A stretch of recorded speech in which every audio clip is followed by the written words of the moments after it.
Hey there, I'm Melissa Batt, the host of Priorities on Purpose, a podcast for overwhelmed women who are tired of going through the motions. You know there has to be more to this life than the cycle of numbing out, scrolling social media, exhausting yourself with a never-ending to-do list, and still feeling like a failure at the end of the day. You have hope that tomorrow will be different, and I'm here to help you make sure that it actually is. I'm a Christian life coach, and on this podcast, we talk all about intentional living, mental health struggles, and tangible ways to be the best versions of ourselves with Jesus at the center. I promise to be your hype girl and biggest cheerleader as I share simple strategies to help you get out of your rut, eliminate distractions, and live the life you were created for. Are you ready to go beyond existing and learn how to truly live? Put your earbuds in and let's get to it, friend.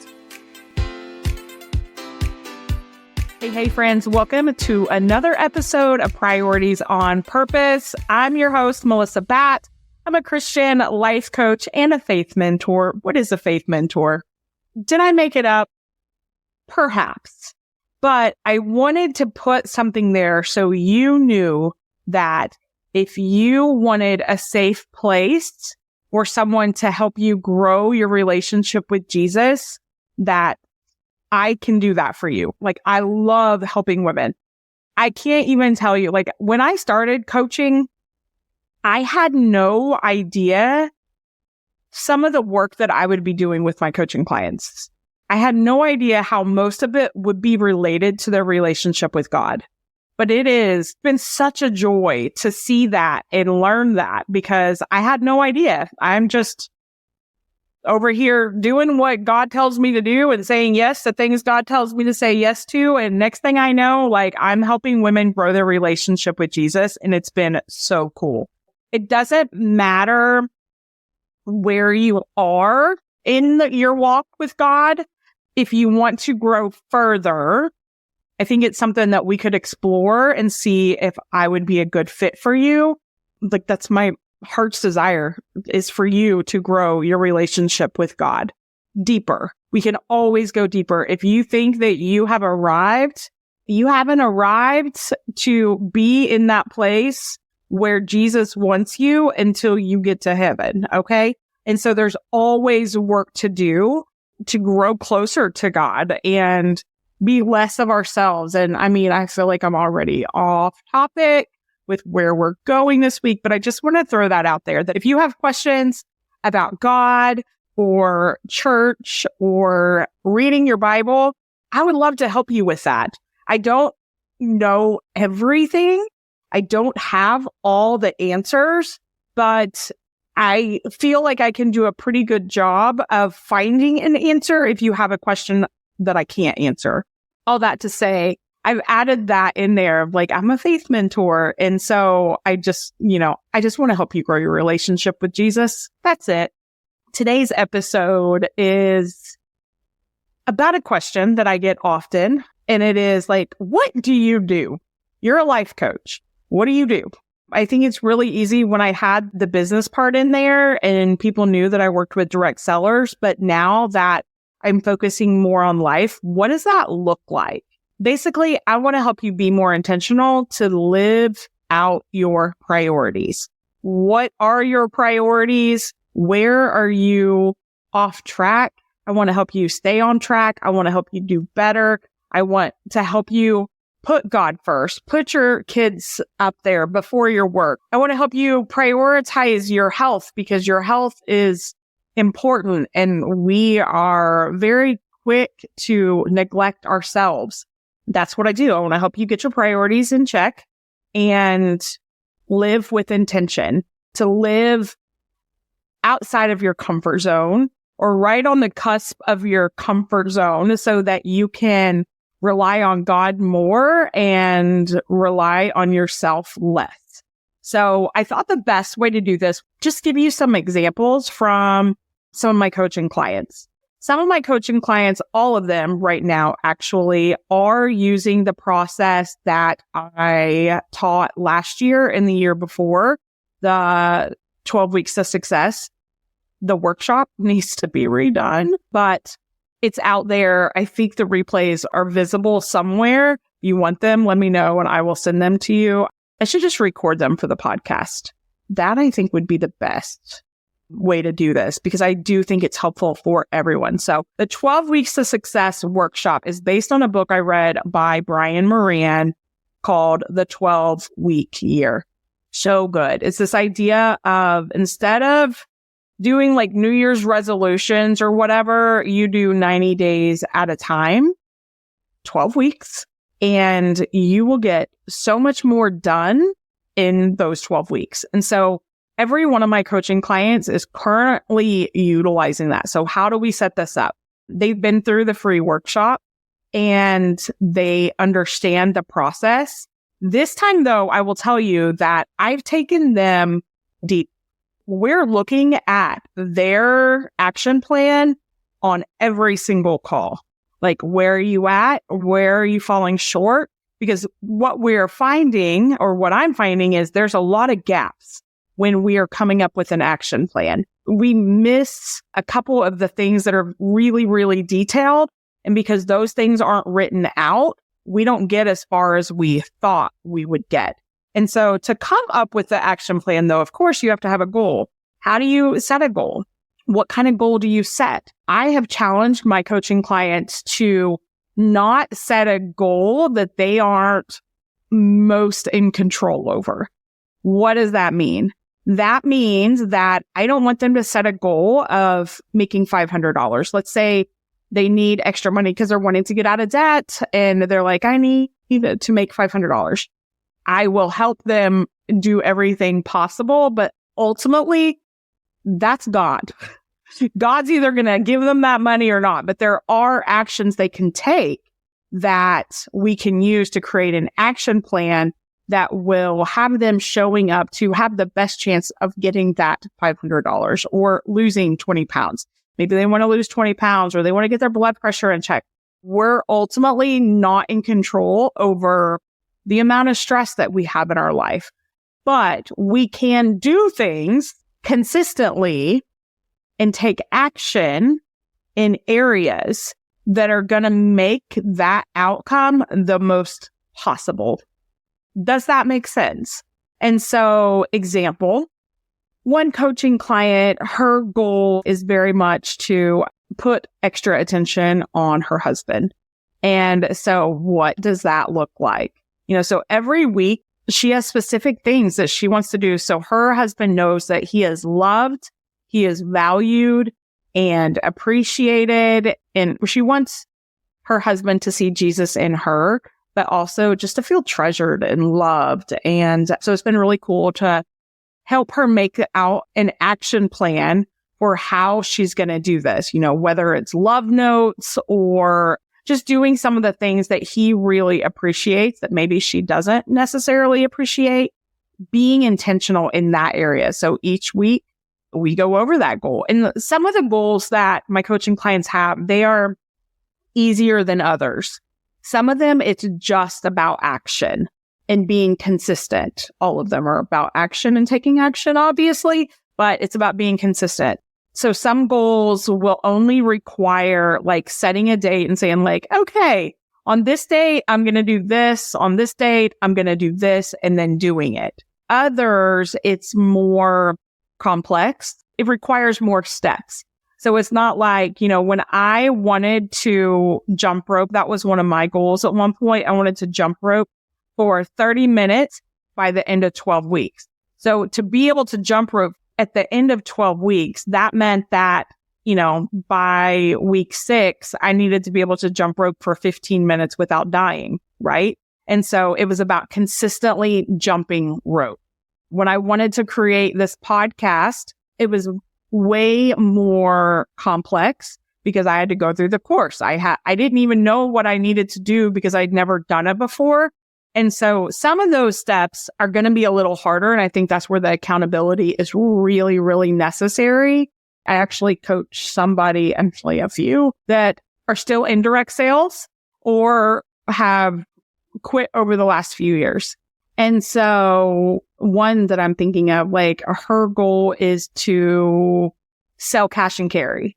And so for her to sell cash and carry, like there's a process in that, right? You have to take inventory. You have to take pictures. You have to post them. Then you have to package it up and then you have to mail it. And, it's a whole process. And so it's not complicated. It just requires more steps. That is a good bit of what the coaching is, whether it is spending quality time with each one of your kids, which is absolutely necessary, loving on your husband, taking care of yourself. Maybe you want to eliminate processed foods from your diet because it's not healthy for you, or you want to run a marathon, or you want to just show up.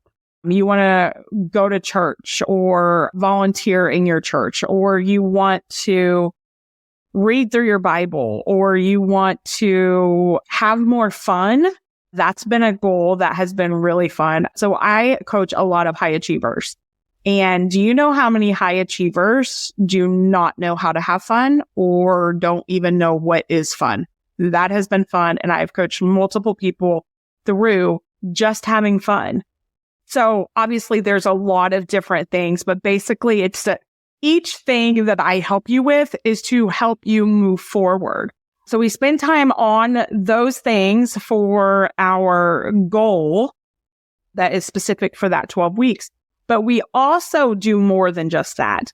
We talk about what's working in your life, what's not working, all of those things that kind of come up that you need to process, but you haven't processed, whether it is conflict in a relationship, or it is sadness over losing your job or not getting a job, or it is the loss of a loved one. There's all of these different things that hit us throughout our day.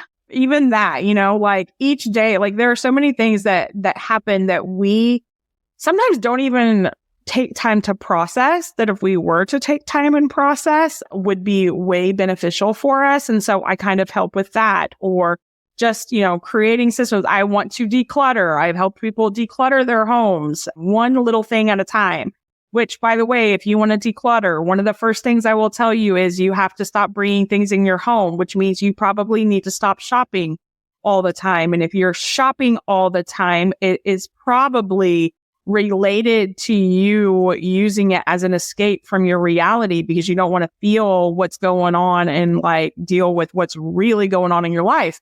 Well, why don't you want to deal with what's really going on in your life? Is it disappointment? Is it fear of like facing reality? Well, you're never gonna be able to move forward from things you're not willing to face. And so we do a whole lot of work externally based on relationships and, work stuff or healthy habits, stuff like that. But we also deal with some of the internal things, if you struggle with ADHD, coping mechanisms or bad coping mechanisms in other areas, depression and anxiety, how to create guardrails to help you to stay on track, to recognize red flags when they come.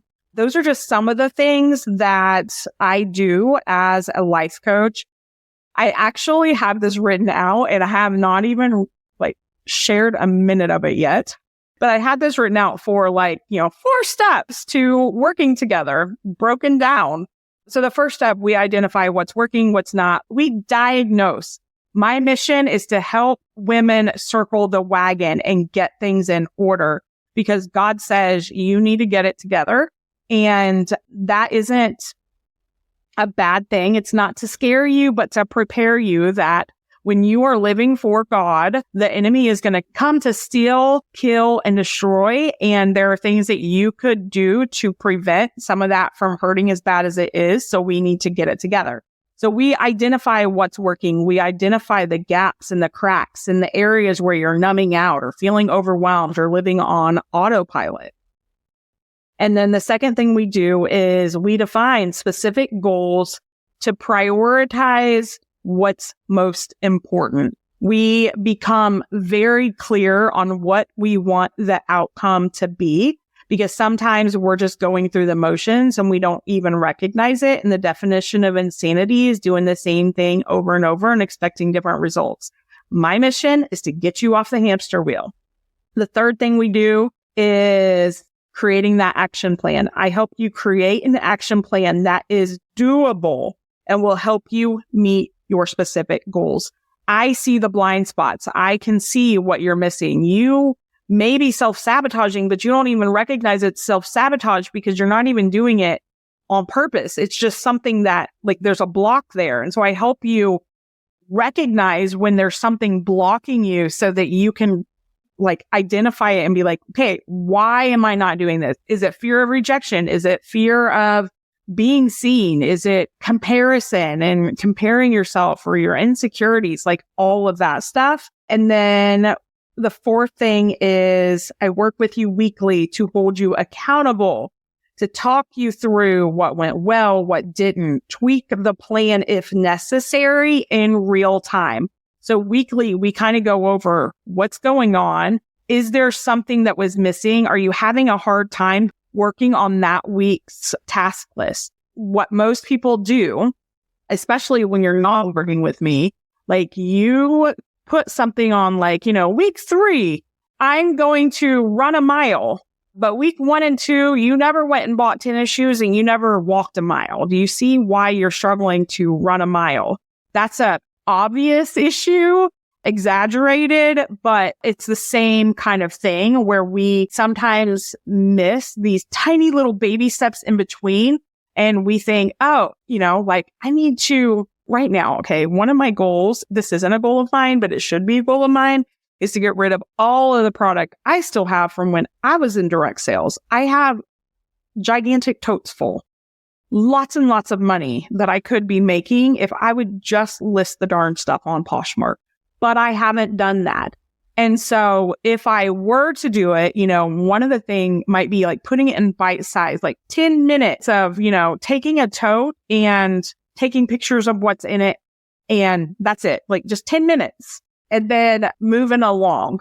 So again, the goals can be all different, but no matter what the goal is, the thing that they all have in common is creating a plan to actually make it happen, to take that dream or the wish and make it reality, because it is doable. But this is really good. I remember I had a coaching client who really wanted to do something, but after talking to her, the problem wasn't that she sucked at it. The problem was that she really liked the idea of doing it more than actually doing it. It sounded fun, but she didn't actually want to do all the work necessary. I've kind of been that way with a few things. Like every once in a while, I think I want to open up like an ice cream shop or something. And then this was a thought I had yesterday, actually. The same, I was like, man, I would love to have an ice cream shop or something here in town and get to know the community and blah, blah, blah, blah, blah. Like it would be so amazing. And I'm like, wait a minute. Right now, I have so much free time. Why would I want to do that? Like, why? Feeling the stress of having to show up all the time when I don't want to. Why would I want to do that? And then I started being very thankful that God has not put that charge on me, that I don't have to do that right now. And so, that's just an example. It's like, it kind of sounds like it would be fun. And I think I would enjoy it sometimes. But man, I'm so thankful that I don't have that right now, because I actually, yesterday we went to the park for hours and I just watched my kids play basketball and my husband played basketball and we walked around the track. It was amazing. So that was just another little aha there for you, where sometimes you're putting all this pressure on yourself to show up and do something that you don't really even want to do. You just thought you wanted to do it. And then I can help you celebrate the fact that you really aren't just sucky. So many times we're like, oh my gosh, I just suck. You don't suck.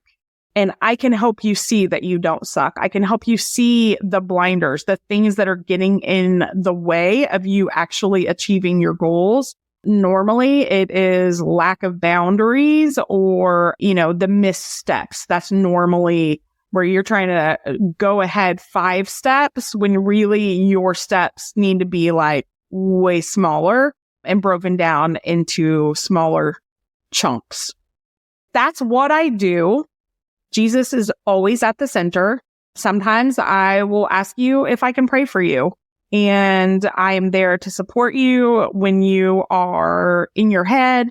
You get voice memo access to me. So you can voice memo me and, be like, oh my gosh, I need to do this and I just don't want to do it. Or, hey, do you know how to do this? Because I'm trying to do it. Or what does this look like to you? Do you think it looks good? Should I add something else? There's so many different areas where it's just really nice to have somebody that can listen to you, reaffirm where you're going, remind you of how awesome you are, and celebrate you when you're doing great, and also encourage you when you're struggling and all the things. That is what I do. I will also say one of my favorite reasons why I hire a coach. It's one of the reasons I know that my coaching clients really love working with me. And that is because it's their time. It doesn't matter what I have going on in my life. They don't have to, because most of my coaching clients are givers. They love to serve others. When they're serving others, they would feel guilt coming to someone and asking for support when they know someone else is struggling with something, right? And so when they pay me, they no longer have that feeling of guilt or like they can't bug me. It's not bugging me ever. I love what I do. Like, I'm thankful every single day that this is the job that God has given me, and I love doing it. But when I also know what it's like to not pay someone, and I get in my head, I'm like, oh my gosh, I'm such a needy friend. When I have just a friend and we're trying to hold each other accountable, or I'm struggling, I'm like, they're never struggling. I'm always struggling. I need to get it together. And before you know it, I'm not telling them things I should be telling them, or something happened. They begin struggling with something. And then I'm like, well, I can't talk to them right now about this because I need to be there to support them. And before you know it, neither one of you are holding each other accountable. You're no longer pacing partners. You're just going through life, right? Does that sound familiar to anyone besides me? Because it is definitely what I have struggled with before I started paying a coach. When you pay a coach, the guilt is gone. Like, I don't feel guilty if I take their time and get completely off topic. Today, I had my coaching call with my coach, and I felt a little anxious because I felt like we were supposed to be talking about something else, but I really felt like I needed to be talking about this revelation that God had given me about how I still struggle with this fear of rejection. And I'm still struggling with needing or desiring the validation of others. Like, I want people to say, good job. There's a core group of people that I really want to hear that from more than others. And so I felt like I needed to process that on our call. And part of me kind of felt guilty. And I'm like, no, this is my call. I'm paying the money. We can talk about anything I need to talk about that's going to help me. And she said the same thing. She was like, no, Melissa, this is what we need to be talking about, because this is the thing that has the potential to hinder you if you let it. And so I wasn't dismissive. I went straight for it and put it all out there and knew that was what needed to be talked about. So again, that's a little bit about what I do as a life coach. And again, like I said, Jesus is always at the center. I pray for my coaching clients. I encourage them in their walk with God. You're going to get that. You don't have to be a believer to work with me, but if it bothers you to hear someone point to Jesus, we may not be a good fit, because Jesus has changed my life and I can't imagine my life without him. And so therefore I'm going to talk about him. But I just wanted to share a little bit about what I do, because I think some people really have no idea what a life coach is and why people would pay for it. It is the best money I have probably ever spent. It's like therapy a little bit sometimes. It's counseling sometimes, but it's also like thinking more about the future and where I'm going versus all the things I've gone through, if that makes sense. So it's a little bit of everything, and I love it. all of my coaching clients, I will tell you, they have spent the money and they do not regret it because it moved them forward in a way they would never be able to move forward without it. It's like 10 years in 1 year. One of the questions, some people think like, okay, so once I have a life coach, I have to always have a life coach. No, I have a lot of coaching clients that have worked with me and no longer work with me. And it's because they got where they were wanting to go. Now, will they eventually want to work with me on something else? Probably, but it's not something, you learn the tools and eventually the goal is you won't need me because you have Jesus, first of all, and he's there with you also. And I'm always going to point you to Jesus. You learn to trust yourself. And so most of my coaching clients won't need me forever. My job is to coach myself right out of a job so then I can go help other people. Obviously, I can only take so many coaching clients. And so I don't want you to spend your money with me forever. And I don't want to take your money forever. I want to get you to where you're going and then be able to take on another coaching client. I hope that makes sense. But I also know at the same time, like, my coach right now, I'm like, oh my gosh, like I have so much work to do and I know where I'm going. And so because I know where I'm going, I don't see myself without her for a really long time because I understand how beneficial it is. Anyways, that's it for this episode. If you have any questions about what it's like to work with a life coach, maybe I didn't answer your questions or I talked about something that just made you have more questions, reach out to me, DM me on Instagram or on Facebook, send me a message. I love chatting with you guys and let's talk about it. Doesn't mean that you want to work with me, although I would love to work with you. Also, I do free consults. I probably should mention that. So if you're like, I think I want to work with you or I have questions, we can definitely set up a free consult and chat to see if we would be a good fit for each other. Hey friend, that's it for this episode. If you found value, I would love it if you could take a couple of seconds and leave me a quick review. While it may seem super simple, it is so beneficial and gives me the opportunity to help more women. Also, take a screenshot and share it on social media with your biggest aha today. Don't forget to tag me at Melissa Batt Official so we can connect. Thank you so much for listening. And until next time, friend, keep walking it out one baby step at a time because God's got you.